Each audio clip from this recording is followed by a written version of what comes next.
জয় জগন্নাথ। 50 দিনে জগন্নাথ দেবের 50টি অলৌকিক এবং অজানা ঘটনার আজ ষষ্ঠ দিনে আপনাদের সকলকেই স্বাগত।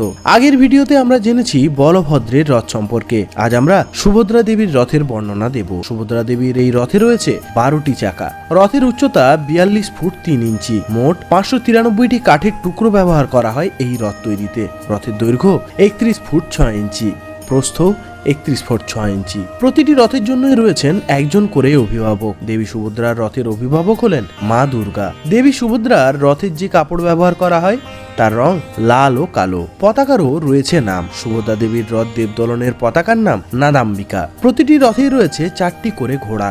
তাদের গায়ের রঙও আলাদা। দেবী সুভদ্রার রথের ঘোড়ার রং লাল। ঘোড়াদের নাম যথাক্রমে জিতা, অপরাজিতা, রচিকা, মচিকা। রথের রশির নাম স্বর্ণচূড়া নাগিনী। এই রথে দেবী সুভদ্রার সঙ্গী সুদর্শনা। দর্পদলন বা দেবদলন রথের দ্বারপাল গঙ্গা ও যমুনা।